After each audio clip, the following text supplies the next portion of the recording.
వర్షం పడుతున్నట్టుంది కదా అని అనుకున్నారనుకోండి, ఇప్పుడే బయలుదేరిపోకండి, క్లాస్ అయిపోయాక వెళ్ళండి పర్వాలేదు. ఇప్పుడు మీరు బయటికి వెళ్ళారండి, సరే అని చక్క పొడు పొడుగు మిరపకాయలు దొరికాయి మీకు బ్రహ్మాండంగా. దాని లోపల ఉండే ఇత్తులన్నీ తీసేసి దాని లోపల మసాలా పెట్టి దాన్ని మంచిగా మన బేసన్లో బాగా ఇది చేసి దాన్ని బాగా ఎర్రగా ఫ్రై చేసి దాని తర్వాత తీసి పక్కన పెట్టారు. దాని తర్వాత చక్కగా లడ్డూలు చేశారు ఇంట్లో. బూందీ లడ్డు, మిరపకాయ బజ్జీలు, ఈ రెండు స్వామికి పెట్టారు. స్వామికి పెట్టకుండా తినకండి, భగవానుడికి నివేదన చేసి చక్కగా మీ ముందు పెట్టుకున్నారు. ఇప్పుడు చేతులు అన్నాయండి, ఏయ్ నేను కష్టపడి మిరపకాయ బజ్జీలు చేశాను నాకివ్వు అని. పాదాలు అన్నాయి అనుకోండి, ఏయ్ నేను వెళ్ళాను మార్కెట్కి నాకు తెచ్చి ఇవ్వు.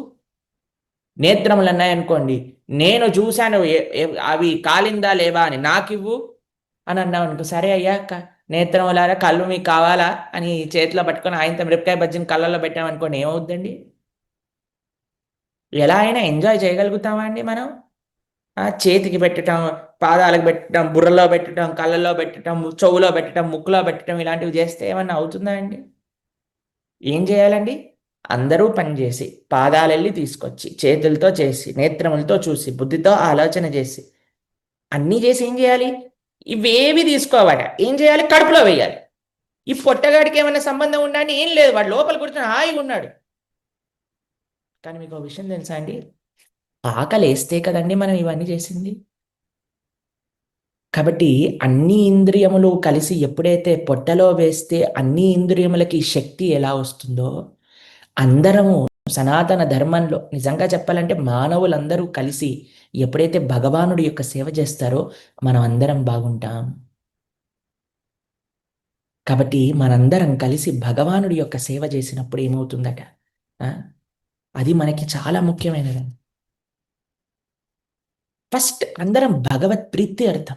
మన యొక్క కర్మలన్నిటినీ కూడా స్వామి యొక్క సేవగా మనం యూజ్ చేసినప్పుడు, భగవంతుడి యొక్క సంతుష్టి కోసం మనం చేసినప్పుడు, అప్పుడండి మనం భక్తి మార్గంలో ముందుకెళ్ళేది. కాబట్టి ఈరోజు మనకు కావాల్సింది ఐక్యత, ఆధ్యాత్మికంగా ఐక్యత. సామాజికంగా ఇవి ఉంటాయి. ఇవన్నిటితో కలుపుకొని మనం ఆధ్యాత్మికంగా ఐక్యత పొందినప్పుడు ఎలా అయితే వీల్స్ అన్ని ముందు కలుగుతాయో అట్లా మనం ధర్మం అనేది ముందు కలుగుతూ ఉంటుంది. అది చాలా ముఖ్యం.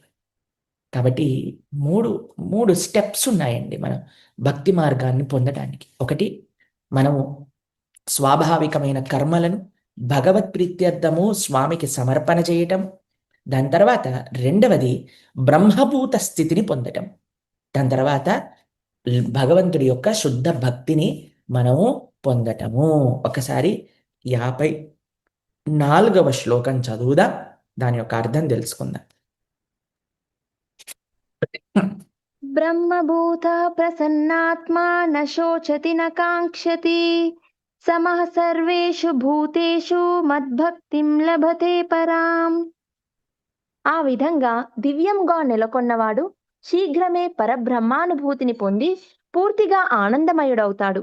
అతడు ఏనాడూ శోకించడు, ఏదో పొందాలని కోరుకోడు.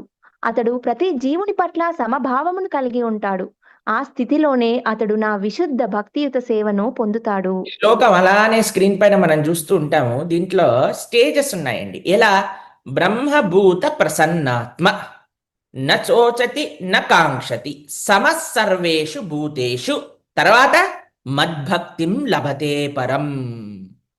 పరమమైన భక్తి లభిస్తుందట.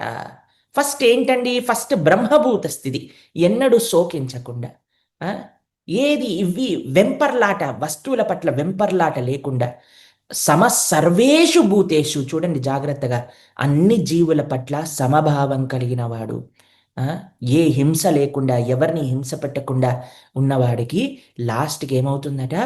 మద్భక్తిం లభతే పరం, నా యొక్క విశుద్ధ భక్తియుత సేవను పొందుతారు. ఇది భగవానుడి యొక్క వచనం అండి. ఇక్కడ చూడండి, మనకి ఎప్పుడండి వెంపర్లాట వస్తుందో తెలుసా అండి? ఎప్పుడు మనం చాలా డిస్టర్బ్ అయిపోతామో తెలుసా అండి? ఇది నాది, ఇది నాది, ఇది నాది అన్నంత వరకు ఎంత మనం అటాచ్మెంట్ వస్తువులలో ఉంటే అంత బాధపడతాం. ఎంత వస్తువులలో అటాచ్మెంట్ ఉంటే అంత బాధపడతాం తెలుసా అండి మీకు? ఎంత మనము భగవంతుడి పట్ల అటాచ్మెంట్ పెంచుకోగలిగితే అంత మనం మన బాధలు కష్టాలన్నీ వస్తూనే ఉంటాయండి. కానీ మనం బాగుండగలుగుతాం. మీకు ఒక చిన్న విషయం చెప్తానండి. అందుకే మనం ఏం చేయాలి, ప్రభుజీ ఇప్పుడు నాది అనుకుంటాం కదండి. ఇప్పుడు ఇల్లుంది నాదనుకుంటాం, పిల్లలు నాదనుకుంటాం, ఈ ఫోన్ నాదనుకుంటాం, ఈ ల్యాప్టాప్ నాదనుకుంటాం, ఈ పుస్తకాలు నాదనుకుంటాం. నీవే, కానీ నువ్వు ఇన్ఛార్జ్వి. You are caretaker. ఈ భావనతో ఉంది ప్రతి ఒక్క విషయానికి. నాకు నేను వివాహమైంది, ఈ షీఈ్ కృష్ణస్ డాటర్. నన్ను నన్ను కేర్ టేకర్గా పెట్టారు కాబట్టి నేను జాగ్రత్తగా సేవిస్తా. ఒక భార్య హస్బెండ్ పట్ల, కృష్ణ సన్, నేను చాలా జాగ్రత్తగా వారిని చూసుకుంటా. ఇప్పుడు పిల్లలు ఉన్నారు, అయ్యా కృష్ణుడు ఇచ్చిన గిఫ్ట్స్. ప్రతి దానికి ఈ భావన రావాలండి. మీకు ఒక చిన్న విషయం చూపిస్తాను. ఇప్పుడు మాకు ఒక పుస్తకం ఉందనుకోండి, ఆ పుస్తకం పైన మేము ఇప్పుడు చూడండి, మీకు కనిపిస్తుందా ఇక్కడ ఏమని రాశాను చూడండి, ఇక్కడ ICO ప్రణవానంద దాస అని రాశాను.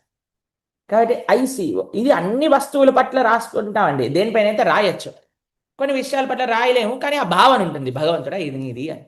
ఏంటి ICO అంటే అర్థం ఏంటో తెలుసా అండి? In care of. ICO అంటే ఏంటి? In care of. ఈ పుస్తకాన్ని ఓపెన్ చేసి చూసినప్పుడల్లా, ఓ ఇది ఇది నా యొక్క కేర్లో ఉండబడింది కాబట్టి నేను జాగ్రత్తగా చూసుకుంటాను. కానీ నేను దీనికి అటాచ్మెంట్ కాదు, ఎందుకంటే ఇది నాది కాదు, భగవంతుడు ఇచ్చాడు. భగవంతుడు ఇచ్చినప్పుడు ఆయనకి తీసుకెళ్లే హక్కు ఎప్పుడైనా ఉంది.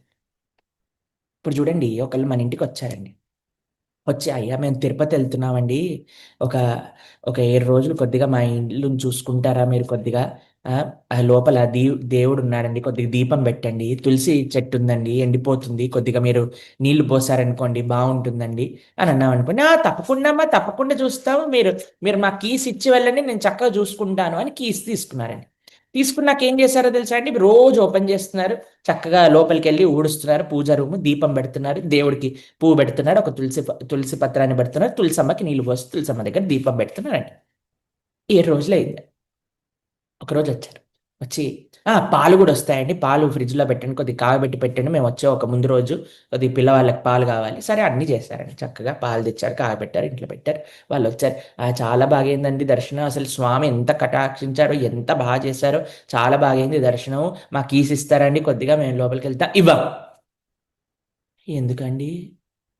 7 రోజుల నుంచి నేను దీపం పెట్టాను, 7 రోజుల నుంచి నేను ఊడ్చాను, 7 రోజుల నుంచి నేను తులసమ్మకి నీళ్ళు పోసాను, 7 రోజుల నుంచి దొంగలు రాకుండా నేను కాపాడాను, కాబట్టి నాది ఇది అని అన్నారనుకోండి, అన్యాయమైనా కాదా చెప్పండి?